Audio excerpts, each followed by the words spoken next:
사무엘이 시작. 사무엘이 백성을 미스바로 불러 여호와 앞에 모으고 이스라엘 자손에게 이르되 이스라엘 하나님 여호와께서 이같이 말씀하시기를 내가 이스라엘을 애굽에서 인도하여 내고 너희를 애굽인의 손과 너희를 압제하는 모든 나라의 손에서 건져 내었느니라 하셨거늘 너희는 너희를 모든 재난과 고통 중에서 친히 구원하여 내신 너희의 하나님을 오늘 버리고 이르기를 우리 위에 왕을 세우라 하는도다. 그런즉 이제 너희의 지파대로 1000명씩 여호와 앞에 나오라 하고 사무엘이 이에 이스라엘 모든 지파를 가까이 오게 하였더니 베냐민 지파가 뽑혔고 베냐민 지파를 그들의 가족별로 가까이 오게 하였더니 마드리의 가족이 뽑혔고 그 중에서 기스의 아들 사울이 뽑혔으나 그를 찾아도 찾지 못한지라.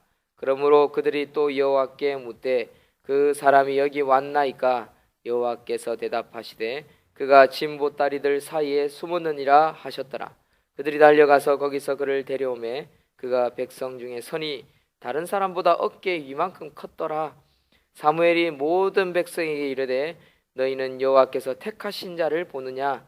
모든 백성 중에 짝할 리가 없느니라 하니 모든 백성이 왕의 만세를 외쳐 부르니라. 사무엘이 나라의 제도를 백성에게 말하고 책에서 기록하여 여호와 앞에 두고 모든 백성을 각기 집으로 보내매 사울도 기브와 자기 집으로 갈 때에 마음이 하나님께 감동된 유력한 자들과 함께 갔느니라. 어떤 불량배는 이르되 이 사람이 어떻게 우리를 구원하겠느냐 하고 멸시하며 예물을 바치지 아니하였으나 그는 잠잠하였더라. 아멘. 오늘 우리가 하나님께 구하고 있는 것은 무엇인가? 라는 제목으로 하나님 말씀 증거하겠습니다. 오늘날 우리 사람들이 하나님께 구하고 있는 것은 무엇인가? 과연 바른 것인가? 사랑하는 성도 여러분, 우리가 기도하고 우리가 하나님께 구하고 있는 것들이 선하고 하나님 마음에 흡족하고 합당한 것들이 거의 대부분일까요? 아마 그렇지 않다라는 것을 아시고 계실 것입니다. 그런데 참 귀한 것은 우리가 하나님 앞에 합당하게 구하지 않는 것들이 많을지라도 지금까지 하나님께서는 모든 길을 여시고 또 허락하시는 것을 우리는 체험합니다. 특별히 인류의 역사나 우리의 과거 또 오늘날 이루어지는 모든 것들을 보면 하나님께서 침묵 가운데 그대로 허락하시는 것을 봅니다. 때로는 하나님께서 이걸 원하시는갑다 라는 생각이 들 정도로 척척척 맞아떨어지고 제비를 뽑아도 그것이 되어지는 경우가 있습니다. 그러나 우리는 꼭 기억해야 합니다. 과연 우리가 하나님께 구하고 있는 것이 무엇인가? 합당한 것인가? 하나님 기뻐하시는 건가? 하나님께 영광되는 것인가? 우리는 다시 한번 생각해야 한다는 것입니다. 19절을 보십시오. 너희는 너희를 모든 재난과 고통 중에서 친히 구원하여 내신 너희의 하나님을 오늘 버리고 이르기를 우리 위에 왕을 세우라 하는도다. 그런즉 이제 너희의 지파대로 1000명씩 여호와 앞에 나오라 허락하는 것 같죠. 그러나 이 말 뒷속에 너희의 하나님을 오늘 버리고 우리는 사무엘이 하는 말의 핵심을 기억해야 합니다. 우리 인간들이 거의 대부분 구하는 목적은 뭡니까? 19절의 말 첫 부분처럼 너희를 모든 재난과 고통 중에서 친히 구원하여. 사실 이스라엘 백성은 지금 왕을 구하고 있는 목적이 뭡니까? 재난과 고통 중에 구해달라고 인간 왕을 원하는 것입니다. 다른 열국들처럼 잘 사는 나라들처럼 우리도 눈에 보이는 사람, 인간 왕을 주십시오라는 것입니다. 사랑하는 성도 여러분, 저들이 구하고 있는 거 사실 틀린 거 아닙니다. 오늘날 수많은 사람들이 잘 살게 해주십시오, 좀 잘 되게 해주십시오, 복을 받게 해주십시오. 그거 틀린 것은 아닙니다. 그러나 기억하십시오. 하나님께서는 우리에게 지금까지 잘 살게 하셨습니다. 수많은 질병, 우리 인간이 만들어내는 자연 공해와 또 수많은 이상한 질병들이 얼마나 많습니까? 그래도 하나님께서는 그 질병들을 다 고쳐주시고 해결해 주시는 지혜들을 주셨습니다. 문명을 발전시켜 주셨습니다. 그리고 또 잘 살게 해 주십시오. 끊임없이 잘 살게 해 주십시오. 우리는 잘 살게 되었습니다. 그러나 인간들은 여전히 눈에 보이는 물질을 쫓아가고 있다는 것입니다. 오히려 하나님을 없다라고 이야기합니다. 오히려 더 멸시하지요. 오히려 더 무시하지요. 과학이 발전하면 발전할수록, 인간의 지식이 발전하면 발전할수록 사람들은 인간을 더 멀리합니다. 오히려 눈에 보이는 것을 더 쫓아가고 있습니다. 우리 오늘 본문을 한번 살펴봅시다. 이스라엘 백성들은 어떻게 또 무엇을 어떤 방법으로 그들을 구하고 있는지 17절을 보십시오. 그들이 인간왕을 구할 때 사무엘은 모든 이스라엘 백성들을 미스바에 불러 모았습니다. 17절에 미스바로 불러, 그리고 모인 모든 백성들을 향해 이스라엘의 역사를 되돌아보게 했습니다. 되돌아보는 목적은 뭡니까? 지금까지 너희들이 어떻게 살았냐라는 것입니다. 그래서 바로 하나님이 그들을 애굽 이집트에서 그들을 불러내어 건져내어서 살렸고, 너희들을 살린 분이 하나님이시다라는 것을 상기시키고 있다는 것입니다. 18절 다 같이 읽겠습니다. 시작. 이스라엘 자손에게 이르되 이스라엘 하나님 여호와께서 이같이 말씀하시기를 내가 이스라엘을 애굽에서 인도하여 내고 너희를 애굽인의 손과 너희를 압제하는 모든 나라의 손에서 건져내었느니라 하셨거늘. 사랑하는 성도 여러분, 하나님께서는 우리 자신을 가만히 우리 개인적인 가정의 역사를 보더라도 하나님은 살리셨습니다. 사무엘은, 지도자는 그것을 상기시켜주고 있다는 것입니다. 또한 우리를 어떻게 하셨습니까? 수많은 범죄함으로 인해 어려움과 괴로움을 겪을 때에도 그들이 회개하고 돌이키게만 하면 하나님은 친히 모든 대적들로부터 그들을 건져 주셨음을 상기시켜 주고 있습니다. 사랑하는 성도 여러분, 이것은 이스라엘 백성들이 맹목적으로 구하고 있는 왕에 대해서 간접적인 책망이라는 사실입니다. 사랑하는 성도 여러분, 과연 오늘날 우리가 하나님께 구하고 있는 것이 무엇인가? 우리는 늘 깨어서 기도할 수 있어야 합니다.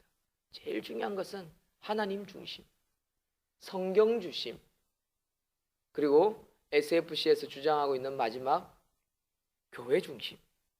이것이 얼마나 귀한지를 우리는 다시 한번 깨달을 수 있는 그런 성경의 말씀, 오늘 본문 말씀이라고 할 수 있습니다. 이어서 사무엘은 그 백성들이 원하는 대로 왕을 뽑기 시작했습니다. 어떻게 뽑았습니까? 제비로 뽑았습니다. 제비를 뽑았더니 지파별로 베냐민 지파가 걸렸고, 그 베냐민 지파 중에서 어떤 가문이 걸렸냐면 마드리라는 가문이 뽑혔습니다. 마드리.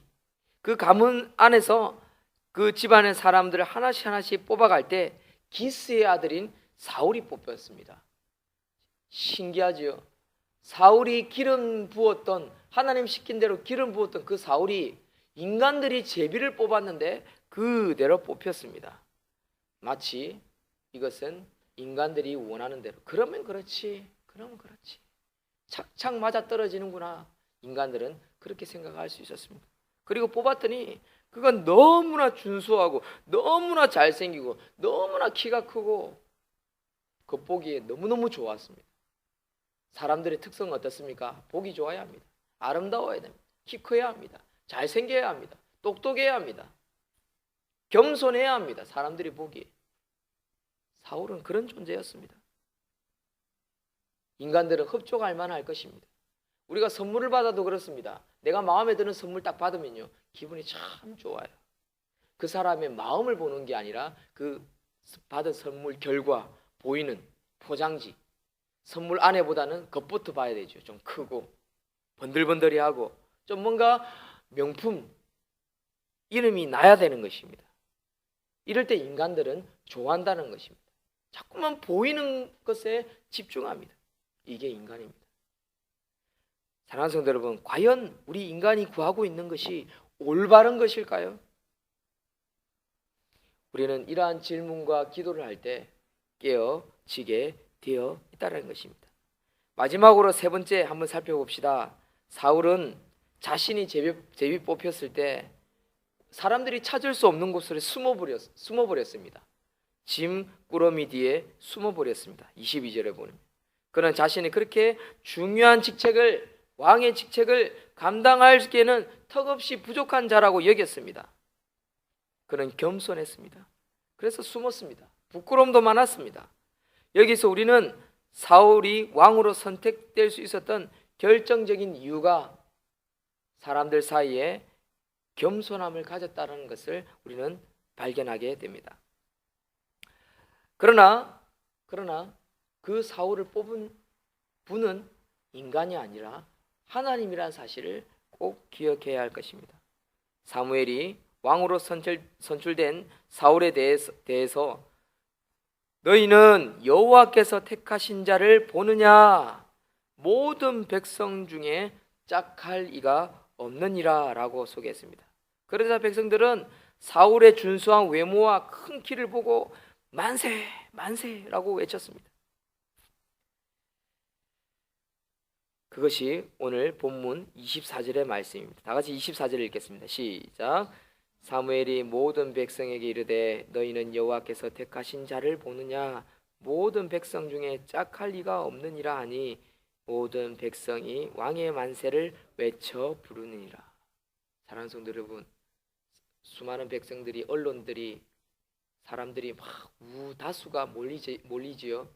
그러면요, 지도자도 때로는 마음이 순간 그 목적, 하나님의 뜻을 잃어버릴 수도 있습니다. 사무엘도 그렇습니다.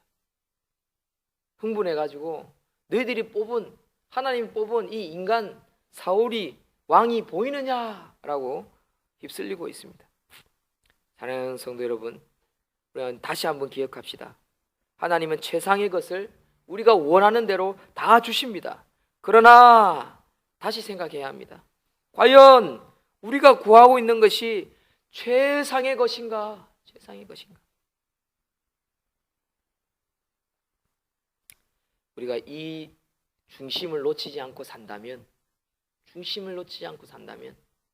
끝까지 바르게 살 수 있을 것이라고 생각합니다. 그렇다면 우리의 연약한 부분들이 보이고, 우리의 죄악이 보이고, 우리의 실수가 눈에 보이고, 또 하나님의 뜻을 발견하게 될 것입니다. 그전에는 보지 못하는 것, 보이지 않던 것, 그리고 생각지도 못한 것들이 생각되어지고 보여지게 될 것입니다. 그러면 바른 판단, 바른 길을 가게 될 것이고, 하나님의 뜻을 발견하여서 하나님께 쓰임받는 백성들이 될 것입니다. 그러나 기억합시다. 우리 인간의 연약하고 부족하여서 결국 보면 죄악의 길로 가는 것이 참 많은 것을 봅니다. 그럼에도 불구하고 하나님께서는 그것을 허락하시고 고쳐가시고 깨닫게 하시는 분이 우리가 믿는 하나님 아버지라는 사실입니다. 결국은 뭡니까? 감사합니다. 감사합니다. 하나님 나와 함께 하시니 감사합니다. 이 가정과 함께 하시니 감사합니다. 이 나라, 이 민족, 이 자녀들과 함께 하시니 감사합니다. 나는 부족하고, 나는 별 볼 일 없고, 나는 죄인이고, 나는 이렇게 참 철이 없는데 하나님께서는 우리와 함께 하시는군요. 감사합니다. 이 감사가 나온다면 하나님 아버지는 우리 자신을 향해서 기쁘고 즐겁고 또 우리를 키워가는 그 아비, 그 부모의 그 행복감을 누리시리라 저는 믿습니다. 이 새벽에도 이 사실을 기억하고 교회를 위해, 가정을 위해, 자녀를 위해 기도하는 가운데 감사, 그리고 우리 자신을 돌아보면서 과연 내가 구하고 있는 것이 어떤 것인지, 최상의 것인지 다시 한번 살펴보고 하나님의 뜻을 쫓아 살기 위해 노력할 수 있는 저와 여러분들이 되시기를 주의 이름으로 축원드립니다. 아멘. 기도하겠습니다. 하나님 감사합니다.